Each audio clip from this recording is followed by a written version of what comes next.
بسم اللہ الرحمن الرحیم. بس ایاک نعبد و ایاک نستعین. سب سے پہلے میں سب کا شکریہ ادا کرنا چاہتا ہوں جنہوں نے آج یہ ہمارا جو 3 سال جو ہم آج 3 سال کی اپنی پرفارمنس لوگوں کے سامنے رکھ رہے ہیں. میں فواد چودھری آپ کا، سیف اللہ نیازی آپ کا اور فاروق حبیب سب کا، یوتھ ونگ سب کا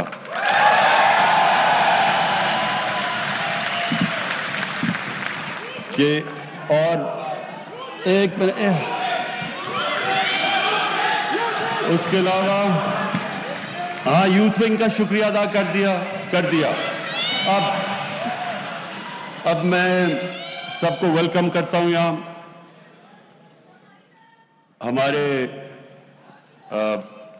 ہمارے منسٹرز، صوبائی اور فیڈرل منسٹرز، اور ابھی جو الیکٹ ہوئے ہیں آزاد کشمیر کے پریزیڈنٹ، وہ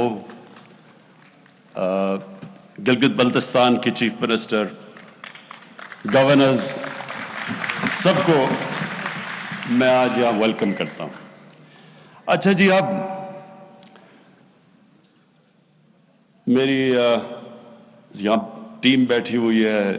میں ابھی فیصل جاوید کو دیکھ رہا تھا کہ یہ اتنا وہ دھرنا مس کرتا ہے کہ وہ جب مائک مل جائے وہ چھوڑتا ہی نہیں. اب مائک اس کو یاد آ جاتا ہے وہ. اور عمران اسماعیل اور پھر عطا اللہ خیل، عیسیٰ خیل بھی، ہم نے ساری کیمپین کی، جو کیمپین ہماری تھی وہ ساری مجھے یاد ہے عیسیٰ عطا اللہ کے ترانے کے اوپر. اور پھر ابرار، آپ کا بھی جو ٹیلنٹ ہے ماشاءاللہ میں داد دینا چاہتا ہوں، بڑا ورسٹائل ہے آپ کا ٹیلنٹ. اور اب مجھے سمجھ نہیں آ رہی کہ میں اپنے گورنر عمران اسماعیل کو کس طرح اس کو داد دوں، کیونکہ اس میں اب پتہ نہیں پوٹینشیل یہ ترانوں کا زیادہ ہے یا اس کی گورنرشپ میں زیادہ ہے، لیکن اس کا زمان سب کو دینا چاہتا.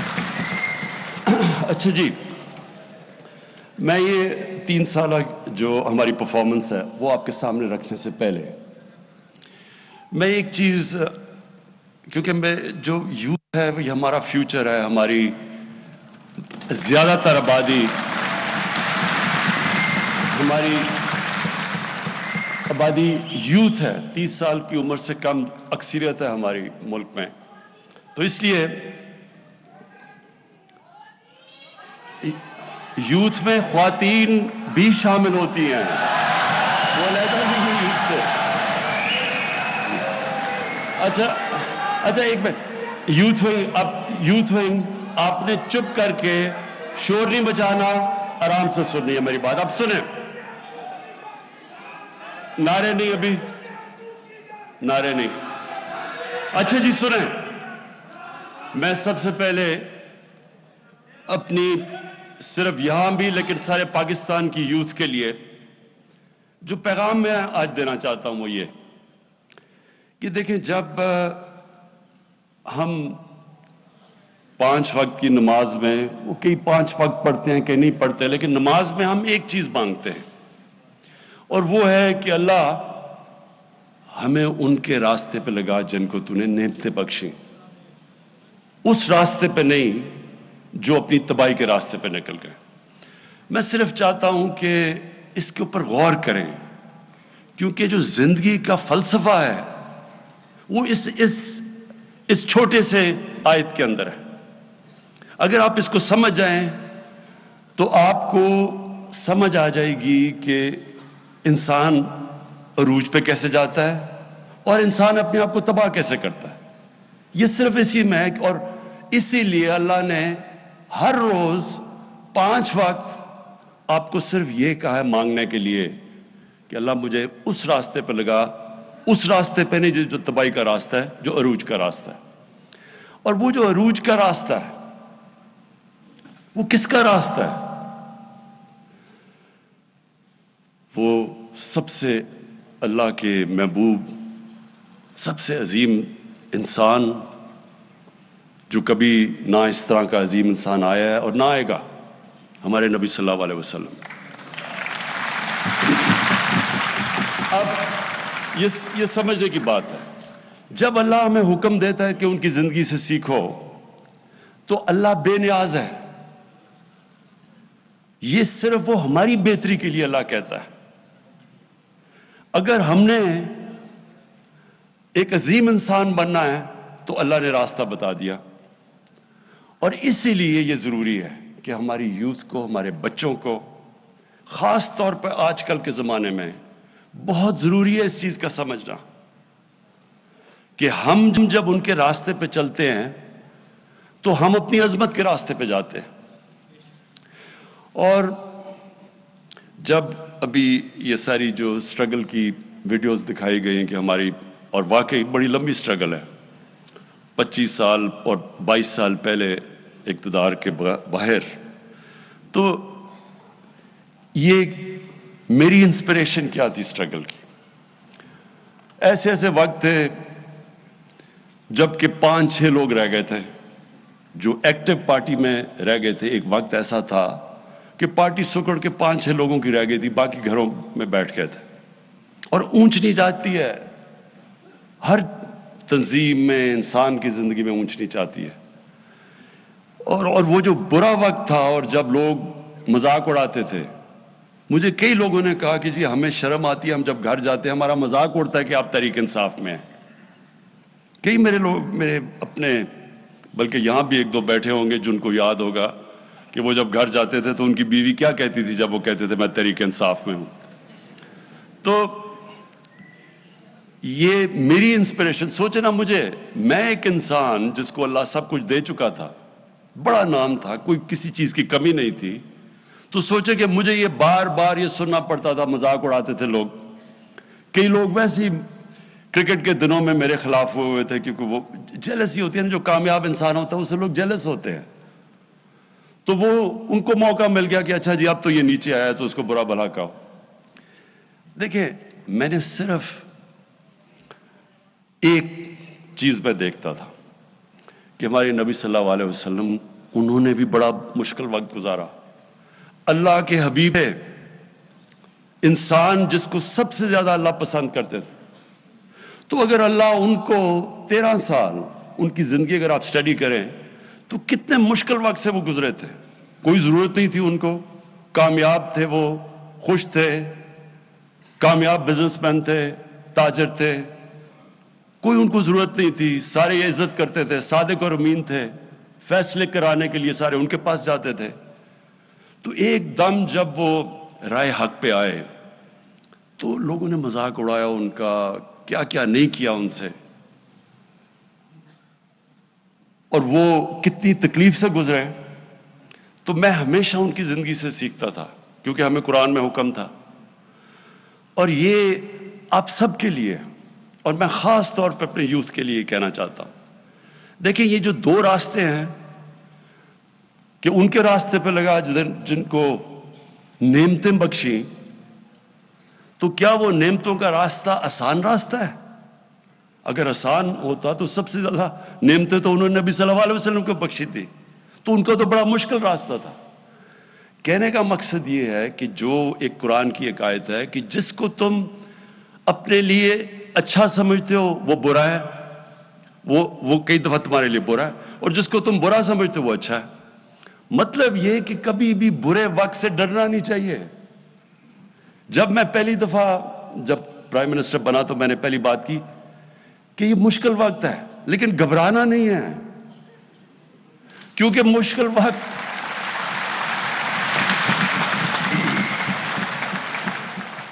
کیونکہ میں نے تو اپنی ساری زندگی مشکل وقت دیکھے ہیں. جب آپ سپورٹس کھیل رہے ہیں اور اوپر کوشش کر رہے ہیں کہ سارے ملک میں ٹاپ 11 کھلاڑیوں میں آؤ، پھر دنیا کا مقابلہ کرو، تو وہاں تو اونچ نیچ ہوتی ہے، ہار جیت ہوتی ہے. کئی دفعہ لوگ تالیاں بجا رہے ہیں، وہی آپ گراؤنڈ میں جا رہے ہیں تو سارا اسٹیڈیم تالیاں بجا رہا ہے، اور وہ آپ 0 پہ آؤٹ ہو کے واپس آ رہے ہیں تو وہی 2 منٹ میں سوئچ کر کے آپ کو گالیاں نکال رہے ہیں، مذاق اڑا رہے ہیں آپ کا.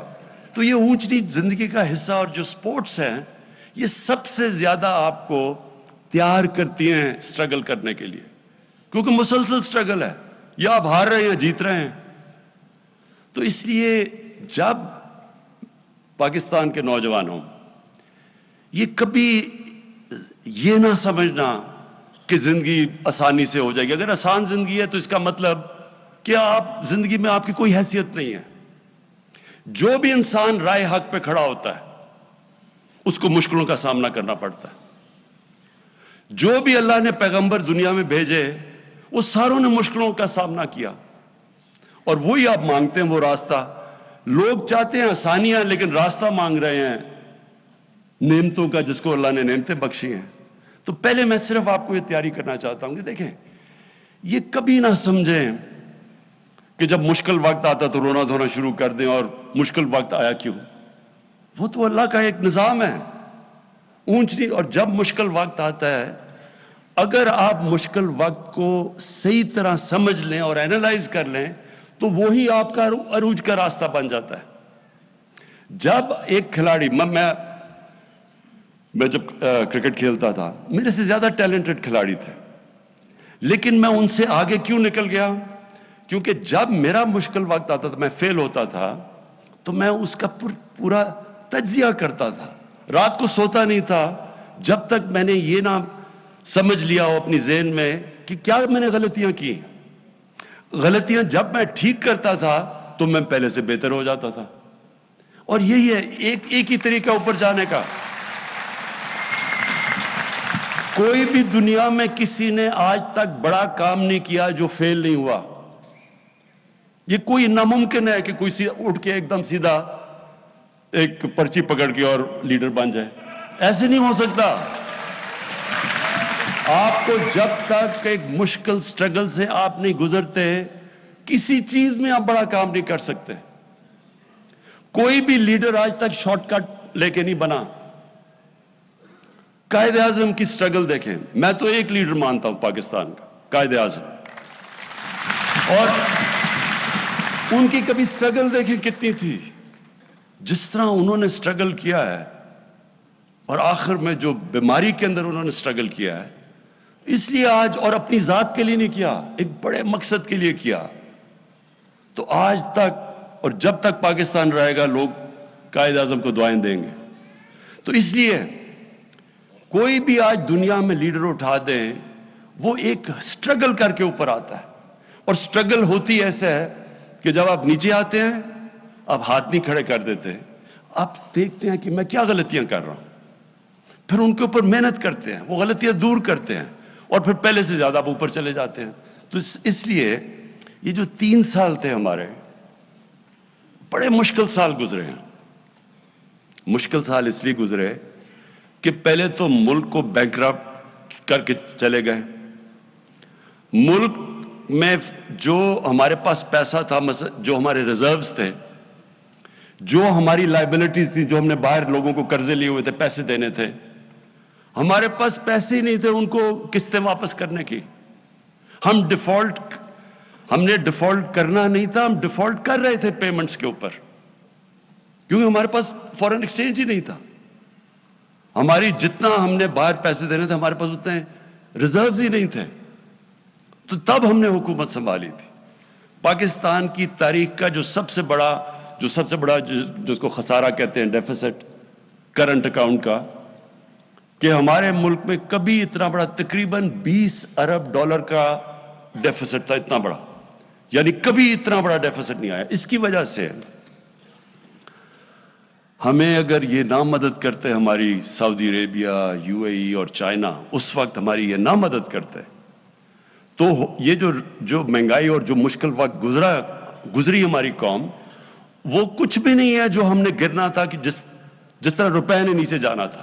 کیونکہ اگر ہمیں پیسے نہ یہ باہر دیتے اس وقت مشکل وقت میں تو روپے نے گر جانا تھا اور نیچے. جب جتنا بھی روپیہ گرا اس سے بھی آپ سب کے سامنے ہے جو مہنگائی آئی پاکستان میں کیونکہ جتنی چیزیں باہر سے آنی تھی تیل بجلی اس کی وجہ سے افیکٹ ساری چیزیں مہنگی ہو گئی. تو اس وقت ہمیں جو سامنا کرنا پڑا ایک نئی ٹیم تھی یا تو ہمیں تجربہ ہوتا ہماری ٹیم بھی نئی تھی اور اس کے بعد پھر ایک ایشو نہیں آیا. پہلے تو کرائسس آیا اس کے مشکلوں سے IMF کے پاس جانا پڑا, پیسے نہیں تھے ہمارے پاس, مجبوری IMF کے پاس جانا پڑا. اور جب IMF کے پاس آپ جاتے ہیں تو جس طرح کوئی بھی جو جس سے آپ قرضہ لیتے ہیں وہ پوچھتا ہے کہ میرا پیسہ واپس کیسے کرو گے, اور وہ پھر شرائط لگا دیتا ہے کہ میرا پیسہ واپس کرنے کے لیے آپ کو بجلی بھی مہنگی کرنی پڑے گی کیونکہ بجلی میں خسارہ ہے, آپ کو روپے کی قیمت گرانی پڑے گی, آپ کو ٹیکس لگانے پڑیں گے. اور جب وہ IMF کی آپ شرائط پہ چلتے ہیں تو عوام کو تکلیف ہوتی ہے, عوام مشکل وقت سے گزرتی ہے. تو ہم اس مشکل وقت سے سال کے بعد نکل ہی رہے تھے کہ کرونا آ گیا. کرونا سے پہلے بھی ایک چیز ہوئی, پلوامہ آ گیا. وہ میں صرف پلوامہ میں اللہ نے ہمیں بڑی کامیابی دی, اور میں آج اپنی خاص طور پہ اپنی فوج کا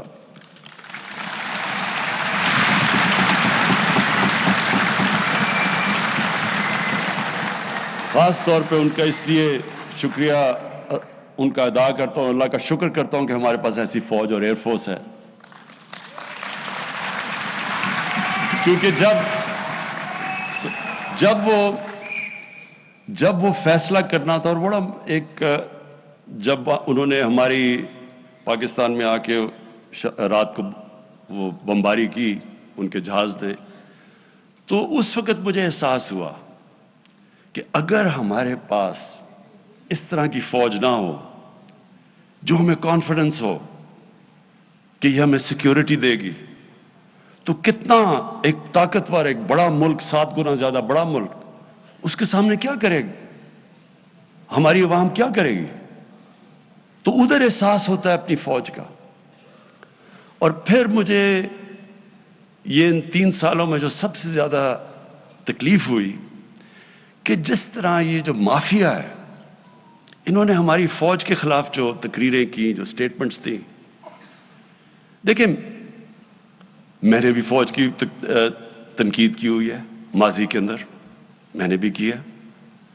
کوئی بھی ادارہ ہے, عدلیہ ہے, وہ بھی غلطیاں کرتی ہے, فوج بھی غلطیاں کرتی ہے, ہم پولیٹیشنز غلطیاں کرتے ہیں.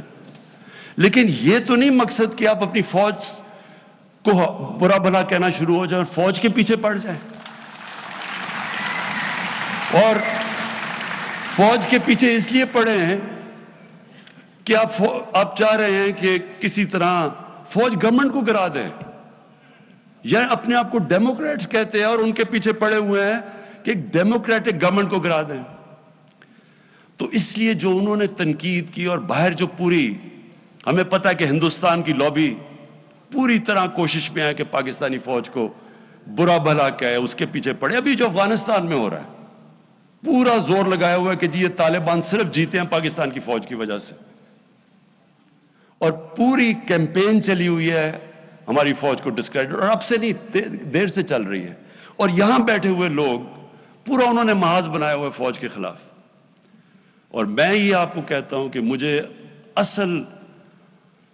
میں نے ویلیو کیا اپنی فوج کو جب وہ پلوامہ ہوا, کہ ہمیں ایک کانفیڈنس تھا, اس لیے ہم دلیری سے ان کو کہہ سکتے تھے, نریندر مودی کو, کہ اگر تم نے کچھ کیا تو ہم تمہیں واپس جواب دیں گے.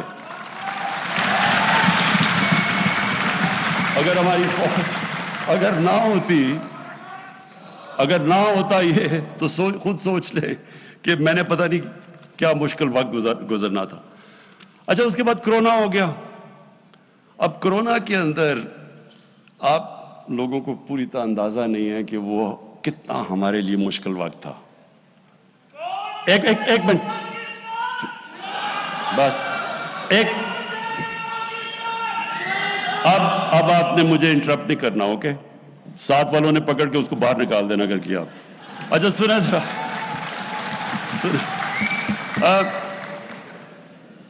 دیکھیں مشکل کیا تھا. ہم دیکھ رہے تھے باہر, وہاں جناب اسپین کے اندر, اٹلی کے اندر, انگلینڈ کے اندر وہ ان کے ہاسپٹل بھرے ہوئے ہیں, لوگ سڑکوں پہ ہیں. ان کے یعنی جو ملک جن کے پاس ہمارے سے 30 40 گنا بڑا GDP تھا, دولت تھی, وہاں ہم حالات دیکھ رہے تھے, اور وہ ساروں نے لاک ڈاؤن کیا ہوا تھا. پھر ادھر سے دیکھا جی نریندر مودی نے بھی لاک ڈاؤن کر دیا, تو ساروں نے ہمیں پریشر ڈالا کہ آپ بھی لاک ڈاؤن کریں. اور وہ بہت مشکل وقت تھا. ہاں لاک ڈاؤن تو کرنا چاہیے کہ اگر آپ کی یہ بیماری پھیل رہی ہے, ہمیں پتہ ہے کہ لاک ڈاؤن سے وہ رک جاتی ہے, وہ کم ہو جاتی ہے, پھیلتی کم ہے. لیکن ساتھ کہ ہمارے وہ لوگ جو دیہڑی دار تھے, جو غریب لوگ تھے, جو دن کو پیسہ بنا کے بچوں کو کھلاتے تھے, تو ان کو کیا بننا تھا. اور بڑی ہماری اپوزیشن کے ممبرز نے تنقید کی, اور لوگ میری اپنی پارٹی میں بھی کئی لوگ گھبرا گئے کہ ایک دم یہ ہو رہا ہے, اور اگر اور پھیل گیا ہمارے ہاسپٹل سے پریشر پڑ گیا. لیکن میرا یہ ایمان ہے, ہم نے فیصلہ کیا اور بڑا مشکل فیصلہ کیا کہ ہم جو بھی ہو جائے ہم یہ پوری طرح لاک ڈاؤن نہیں کریں گے, کیونکہ ہمارے غریب بھوکے مر جائیں گے. اور اس کی وجہ سے میرا یہ ایمان ہے کہ اللہ نے, اس کی برکت آئی ہمارے اوپر, اس نے بچا لیا ہمیں. ہم نے اپنے, اور پھر یہ سنیں, ورلڈ اکنامک فورم نے پاکستان کی مثال دی کہ وہ ملک ہے جس نے اپنی بہترین طور پہ اپنی اکانومی بچائی. ورلڈ ہیلتھ آرگنائزیشن نے پاکستان کی مثال دی کہ کورونا سے انہوں نے سب سے بہتر طریقے سے اس کو انہوں نے ہینڈل کیا. اور پھر اکانومسٹ نے کہا کہ پاکستان وہ دنیا میں 3 ملکوں میں سے ہے جس نے اپنی اکانومی بھی اور کورونا کو بھی ہینڈل کیا. ادھر میں پھر اپنی ٹیم کو, کیونکہ اگر ہم غلط فیصلہ کر لیتے, میں آج آپ کو بتاؤں, یہاں لوگوں نے بھوکے مرنا تھا, جو آج ہندوستان میں ہو رہا ہے.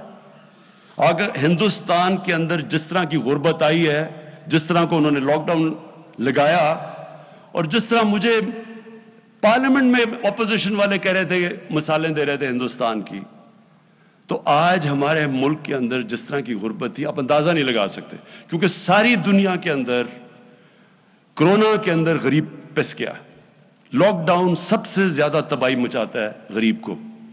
تو اس میں اپنی جو ٹیم تھی میری این سی او سی کی, اسد عمر اور ڈاکٹر فیصل, میں خاص طور پہ آپ کو خراج تحسین آج پیش کرنا چاہتا ہوں کہ بڑے ہمارے اچھے فیصلے ہوئے اور اللہ نے ہمیں وہاں سے نکالا. اچھا, اب میں ذرا آپ کو صرف 3 سال کی ہم نے اپنی پرفارمنس بتانی تھی, تو میں ذرا صرف آپ کے سامنے رکھنا چاہتا ہوں کہ ہم جب آئے تھے تو تقریباً $20 ارب کا خسارہ تھا. آج وہ خسارہ 3 سال کے بعد $20 ارب سے $1.8 ارب پہ رہ گیا. ہمارے فورن کرنسی ریزروز جب ہم آئے تھے تو پورے ملا کے $16.4 ارب تھا, اور آج ماشاءاللہ ہمارے $27 ارب پہ ریزرو چلے گئے ہیں. ہمارے جو ٹیکس کلیکشن تھی, یعنی کہ دیکھیں جب ایک گھر میں مثلاً ایک گھر جب مقروض ہو جاتا ہے تو وہ کیا کرتا ہے, اس کو اپنے خرچے کم کرنے پڑتے ہیں اور اپنی آمدنی بڑھانی پڑتی ہے. اور کوئی طریقہ, جب سے اللہ نے دنیا ایجاد کی ہے اس کے علاوہ کوئی طریقہ نہیں ہے اس میں سے نکلنے کا. تو جب آپ خرچے کم کرتے ہیں تو لوگوں کو تکلیف ہوتی ہے. ایک گھر دیکھ لینا, گھر میں آپ خرچے کم کریں گے تو لوگ اپنا کھانا پینا کم کریں گے, مرغی سے دال روٹی پہ آ جائیں گے, اور بچوں کو اچھے سے اسکول سے نکال کے دوسرے اسکول میں ڈال دیں گے, کیونکہ آپ کو مشکل وقت سے تو گزرنا پڑتا ہے. ہر گھر کو جب یہ ایک گھر مقروض ہو جاتا ہے اس کو یہ کرنا پڑتا ہے, تو تب گھر والوں کو تکلیف ہوتی ہے. تو وہ بڑی تکلیف سے ہمارے لوگ گزرے, اور میں یہ بھی اللہ کا شکر کرتا ہوں کہ بڑی ماشاءاللہ ہماری ایک دلیر قوم ہے, ہم اس سے بڑے صبر سے نکلے. تو پھر ہماری جو کلیکشن تھی, ٹیکس کلیکشن, ہماری ٹیکس کلیکشن جب ہم آئے تھے تو 3,800 ارب تھی. 3,800 ارب روپیہ ہماری ٹوٹل ٹیکس کلیکشن تھی. آج وہ پہنچ گئی ہے 4,700 ارب پہ ہماری ٹیکس کلیکشن. اور یہ جو سارے میں آپ کو فگرز دے رہا ہوں یہ اسحاق ڈار کے نہیں ہیں, یہ اصل ہیں. اس کے بعد ہماری جو ریمیٹنسز ہیں جو باہر سے, اور ہمیشہ یہ یاد رکھے آپ کا اس ملک کا سب سے بڑا اثاثہ بیرون ملک پاکستانی ہے. یہ سب سے بڑا ہمارا اثاثہ ہے. انہوں نے ہمیں اس وقت ہمیں اس قوم کو ان کا خاص شکریہ ادا کرنا چاہیے کیونکہ انہوں نے ہمیں بڑے مشکل وقت سے نکالا.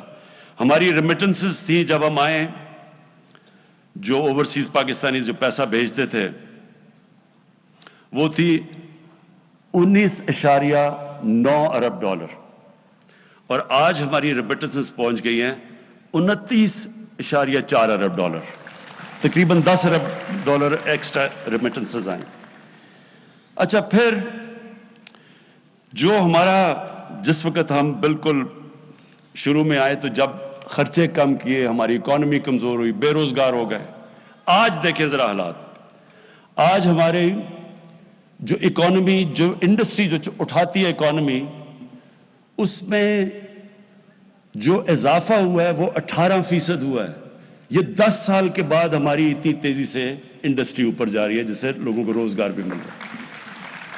اور ہمارا جو کنسٹرکشن کا سیکٹر ہے جو سب سے زیادہ روزگار دیتا ہے, اس میں سیمنٹ 42% اس کی سیلز بڑھی ہے.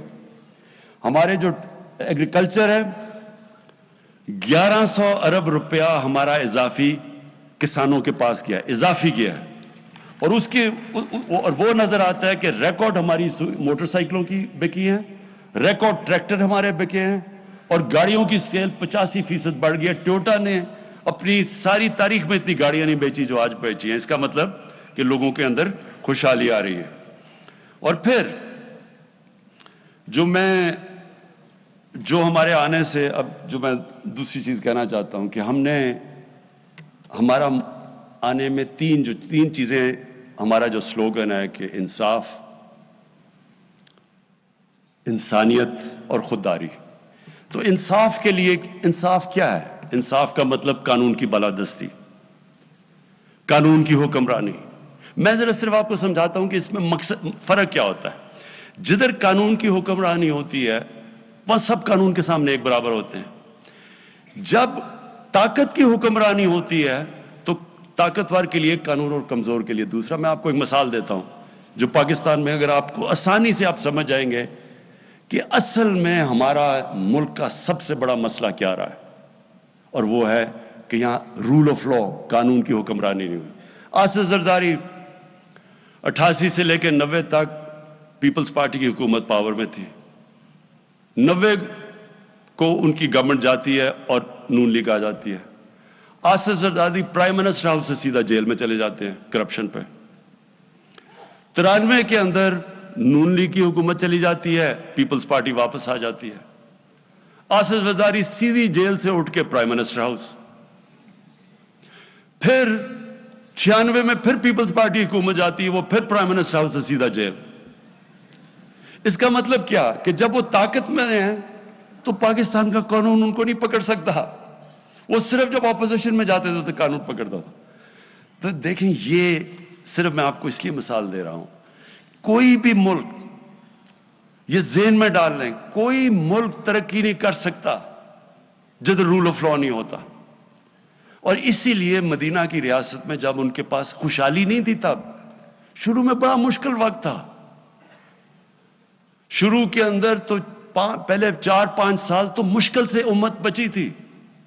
جنگ خندق میں, جنگ احد میں مشکل سے بچے تھے, کھانا نہیں تھا, برے حالات تھے. لیکن قانون کی بالادستی قائم کی, قانون سے اوپر کوئی نہیں تھا.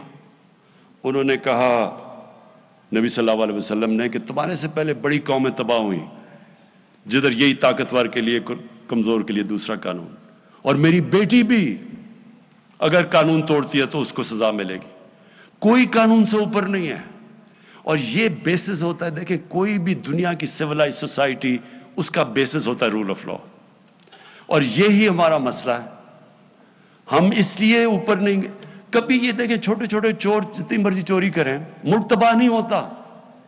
ملک تباہ تب ہوتا ہے جب عمران خان اور پرائم منسٹر اور اس کے وزیر چوری شروع کرتے ہیں, کیونکہ ملک کا خزانہ تو ہمارے ہاتھ میں ہے. تو کرپشن عام آدمی کی لوگوں کو تنگ کرتی ہے، پٹواری کی کرپشن، لوگ تنگ ہوتے ہیں اس سے، یا تھانے دار کی. لیکن ملک جو تباہ ہوتا ہے جب اس کے طاقتور، اس کے پرائم منسٹر، وزیر، جب وہ چوری شروع کرتے ہیں. اس لیے ساری دنیا میں آج ڈیولپنگ ورلڈ، جس کو ڈیولپنگ ورلڈ، غریب ملک جو ہیں، ان کے اندر ایک ہی مسئلہ ہے، طاقتور قانون سے اوپر ہے. ایک فیکٹ آئی رپورٹ میں بار بار مثال دیتا ہوں کیونکہ یونائٹڈ نیشنز کے سیکرٹری جنرل نے، اس نے ایک پینل اپنے نیچے بٹھائی اور انہوں نے کہا بتاؤ کہ یہ امیر اور غریب ملکوں میں اتنا فاصلہ کیوں بڑھتا جا رہا ہے. تو فیکٹ آئی پینل کی جو رپورٹ ہے اس نے یہ کہا کہ ہر سال غریب ملکوں سے، ڈیولپنگ ورلڈ سے 1,000 ارب ڈالر چوری ہو کے جاتا ہے امیر ملکوں میں اور آف شور اکاؤنٹس میں اور مے فیئر کی طرح فلیٹس میں. ہر سال یہ ایسے ہے. میں آپ کو ایک اور مثال دیتا ہوں. جب انگریز ہندوستان میں آیا تو اورنگزیب کے جانے کے بعد ہندوستان کا جو سالانہ آمدنی تھی، جس کو جی ڈی پی کہتے ہیں، وہ 24% تھی دنیا کی جی ڈی پی. دنیا کا سب سے امیر خطہ تھا یہ. اور بنگال مغلوں کا سب سے امیر پروونس تھا. انگریز نے شروع بنگال سے، اور اس نے جب 200 سال حکومت کر کے گیا تو بنگال سب سے غریب صوبہ ہو گیا انگریزوں کا. اور ہندوستان کا جو جی ڈی پی تھا وہ رہ گیا 3%، اور برطانیہ کا جی ڈی پی چلا گیا 24%. کیا ہوا؟ یہاں سے ساری دولت چوری ہو کے ان کے پاس چلی گئی. یہ غریب ہو گیا، وہ امیر ہو گیا.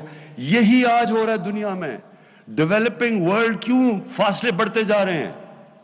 امیر غریب کے فاصلے بڑھتے جا رہے ہیں، امیر اور غریب ملکوں کو. کیونکہ وہاں سے، کیونکہ ان کے پاس قانون کی حکمرانی نہیں ہے، وہاں کا پیسہ چوری ہو کے ان کے ملکوں سے باہر جا رہا ہے. وہ فاصلے، وہ ملک غریب ہو رہے ہیں. وہ جو پیسہ خرچ ہونا ہے تعلیم پہ، صحت پہ، انفراسٹرکچر پہ، وہ چوری ہو کے باہر چلا جاتا ہے. اور جب وہ ڈالر لے کے باہر بھیجتے ہیں تو آپ کی کرنسی کمزور ہو جاتی ہے. کیونکہ یہاں سے اندازہ، ایک رپورٹ تھی 10 سال پہلے کہ 10 ارب ڈالر ہر سال یہاں سے چوری ہو کے، منی لانڈرنگ ہو کے باہر جاتا ہے. تو وہ اگر 10 ارب ڈالر نہ آپ روک لیں تو ہمیں آئی ایم ایف سے قرضہ ہی نہ لینا پڑے. تو یہ جو ہمارا مسئلہ نہیں، یہ ساری ڈیولپنگ ورلڈ کا مسئلہ ہے.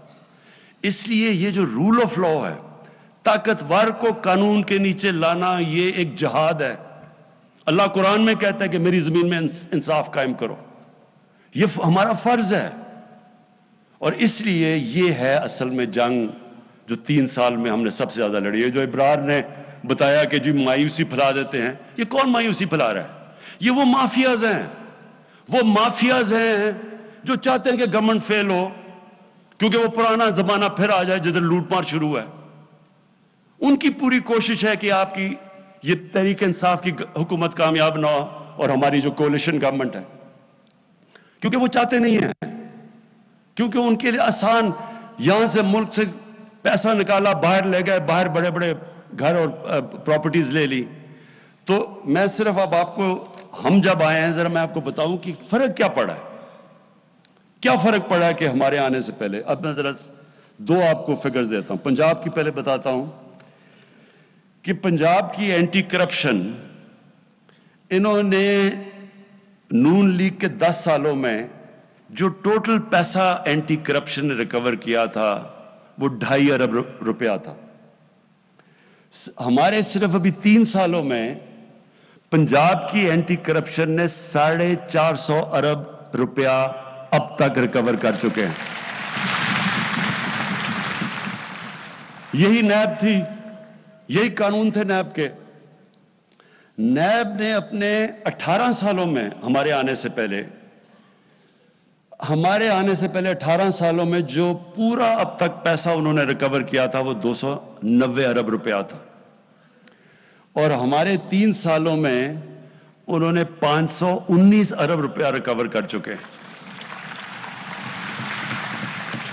اور اس لیے آپ دیکھتے ہیں بڑا شور مچا ہوا ہے. اچھا جی، دوسری چیز جو ہمارا دوسرا کوشش ہے